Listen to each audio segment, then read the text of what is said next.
Salam Malaysia Madani, Tatiahau. Honing Sokan Nabaluni Singwen, Wotiao Beverly Anastasia Lim.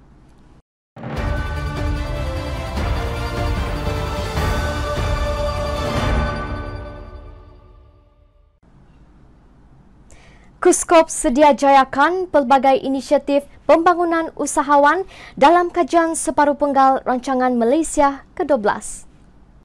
Kementerian Pembangunan Usahawan dan Koperasi bersedia menjayakan inisiatif-inisiatif berkaitan pembangunan keusahawanan di negara ini dalam kajian separuh penggal KSP Rancangan Malaysia ke-12 RMK12 dalam usaha mencapai status negara berpendapatan tinggi. Sambil menyambut baik pembentangan KSP RMK12, Menteri Pembangunan Usahawan dan Koperasi Datuk Iwan Benedict berkata, secara keseluruhannya ia bersifat holistik dan inklusif dengan memberi fokus kepada usaha meningkatkan kualiti hidup. Beliau berkata, inisiatif-inisiatif yang diumumkan Perdana Menteri itu selaras dengan 5 fokus utama kementeriannya ke arah membangunkan ekonomi mampan dan mewujudkan negara keusahawanan unggul. 5 fokus itu ialah meningkatkan penyertaan perusahaan mikro, kecil dan sederhana PMKS dalam sektor bernilai tinggi bagi menembusi pasaran global, menumpukan pengukuhan kemampanan PMKS dan koperasi bagi meningkatkan daya saing ekonomi. Kementerian Pembangunan Usahawan dan Koperasi bersedia menjalankan tanggungjawab besar melaksanakan dan menjayakan aspirasi dalam kajian ini, mandat yang diberikan oleh Perdana Menteri untuk kita membangunkan lagi perusahaan mikro, kecil dan sederhana, mengantarabangsakan PMKS kita ini dan juga memastikan mereka berada dalam rantaian ekonomi dalam negara, termasuklah di luar negara, dan juga ditekankan adaptasi ESG, environment, social dan governance di kalangan PMKS. Beliau berkata demikian bagi mengulas usul kajian separuh penggal rancangan Malaysia ke-12 2021 sehingga 2025, Malaysia Madani, Mampan, Sejahtera dan Berpendapatan Tinggi yang dibentangkan Perdana Menteri Datuk Seri Anwar Ibrahim di Dewan Rakyat hari ini. Iwan berkata mekanisme sokongan yang akan diperkenalkan untuk menyokong pertumbuhan PMKS dan perusahaan sosial antaranya mentransformasi koperasi, persatuan dan perusahaan sosial, meningkatkan skala melalui pendekatan bersasar dan mempercepatkan integrasi rantaian bekalan. Iwan berkata PMKS akan terus diperkasakan menerusi peningkatan skala perniagaan serta penyertaan dalam rantaian bekalan domestik dan global, serta menyediakan dana pembiayaan peluang kedua sebanyak RM60 juta kepada PKS dan usahawan inovatif dalam sektor pembuatan dan perkhidmatan. Peluang kedua ini adalah untuk usahawan yang pernah atau hampir muflis. Iwan berkata, Kuskop yang bertanggungjawab membangunkan usahawan akan terus komited dalam memperkukuhkan pelaksanaan program-program pembangunan PMKS. Mengenai peluang kedua, juga pembiayaan mengenai dengan usahawan-usahawan PMKS dan syarikat-syarikat Bumi Putra dan beberapa lagi perkara lain terkait PMKS ini, sudah tentu kementerian saya akan melakukan yang terbaik untuk menjayahkan amanah yang diberikan oleh Yang Amat Berhormat Perdana Menteri bagi kita melaksanakan separuh penggal yang seterusnya di dalam pelaksanaan RMK12 ini. Baru-baru ini kementerian telah melancarkan Pelan Pemformalan Usahawan Informal, iaitu sebuah dokumen yang menggariskan langkah strategik bagi membantu dan memudah cara pemformalan usahawan informal sebagai perniagaan berdaftar. Datuk Iwan berkata ini adalah selaras dengan teras Satu Malaysia Madani, iaitu memperkasa prestasi PMKS dan usahawan di Malaysia sekaligus memberi tumpuan terhadap tata kelola terbaik kepada usahawan. APCO sentiasa terbuka dan mengalu-alukan penyertaan ahli-ahli baharu. Presiden Pertubuhan Kinabalu Progresif Bersatu APKO, Datuk Iwan Benedik berkata, parti itu sentiasa terbuka dan mengalu-alukan penyertaan ahli-ahli baharu termasuk bekas pemimpin parti tersebut. Mari doakan semua yang pernah berhijrah daripada parti. Mungkin mereka ada sebab yang kita tidak tahu. Kita doakan mereka ini balik dan kita pujuk mereka ini balik, itu lebih baik daripada kita label mereka. Ini Presiden sekarang sedang berucap, kita mahu siapa yang pernah jadi ahli APKO, yang pernah berhijrah, berihat daripada parti ini, balik semula kepada parti APKO ini. Beliau berkata demikian dalam ucapan penggulungannya pada Convention Nasional APKO di Dewan Menggatal Kota Kinabalu semalam. Iwan turut meminta ahli-ahli parti berhenti memberi label kepada sesiapa sahaja dalam ucapan-ucapan seperti penggunaan istilah kacang lupakan kulit atau katak parti.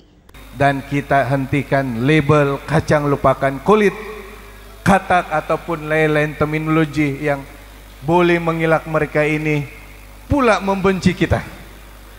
Kita semai politik contoh, boleh? Terdahulu dalam sesi perbahasan, beberapa perwakilan berbahas mengenai topik bekas-bekas pemimpin yang menempah kejayaan melalui parti APKO tetapi telah meninggalkan parti tersebut.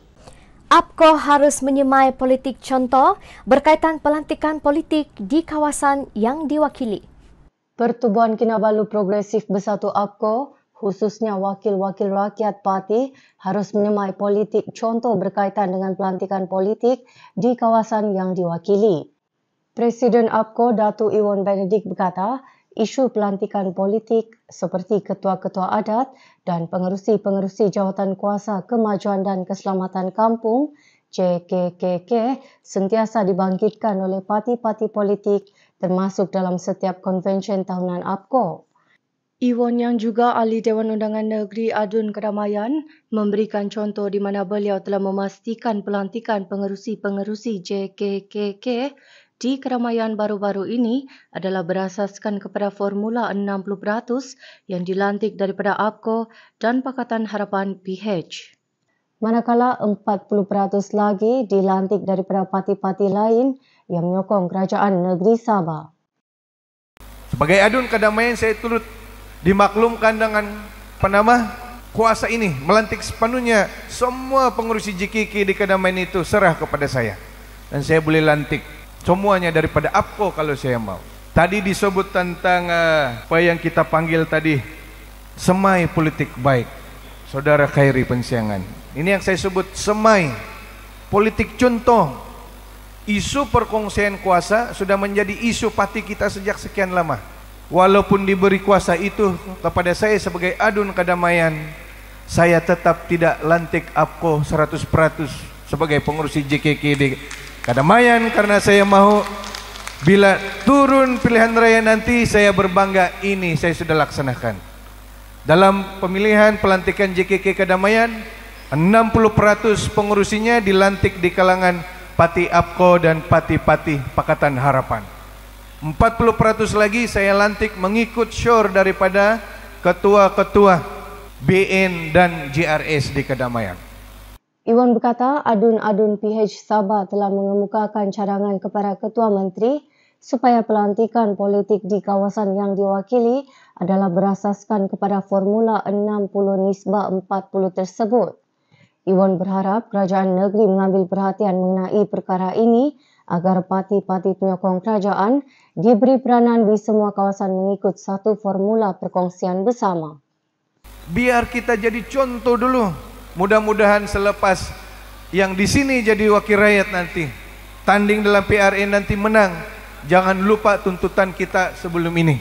Kalau ini tuntutan kita, kita set standar contoh dulu. So kurang-kurangnya saya berbangga mewariskan ini kepada siapa sahaja yang menggantikan saya di Kedamaian. Jadi contoh, kita semai politik contoh.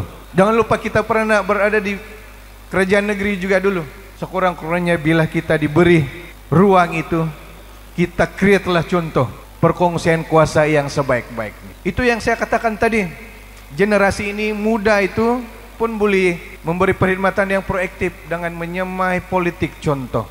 Mudah-mudahan itu yang saya katakan tadi, clue tadi itu, indikator tadi, jadikan kedamaian ini sebagai inspirasi. Iwan menyatakan demikian dalam ucapan penggulungannya di Konvensyen Nasional APCO di Dewan Masyarakat Menggatal Kota Kinabalu semalam. Terdahulu banyak perwakilan telah membahaskan mengenai isu perkongsian kuasa politik dalam pelantikan ketua-ketua adat dan pengerusi-pengerusi JKKK yang mereka sifatkan tidak menggambarkan peranan parti-parti yang membentuk kerajaan negeri.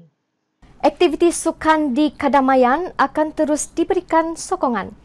Ahli Dewan Undangan Negeri Adun Kadamaian, Datuk Iwan Benedik berkata, beliau akan terus menyokong aktiviti sukan anjuran belia dan beliawanis di kawasan itu.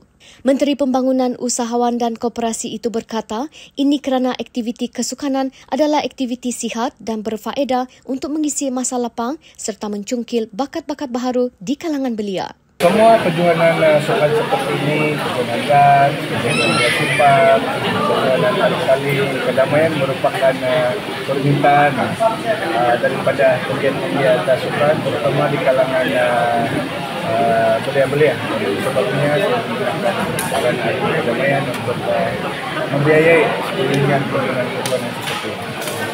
Beliau berkata demikian selepas merasmikan kejohanan Dat Terbuka Kiau di Kampung Kiau Taburi, Kota Belud pada Ahad. Kejohanan Dat Kiau Terbuka itu mendapat sambutan amat menggalakkan dengan penyertaan sebanyak 43 pasukan dari seluruh Sabah. Wan An,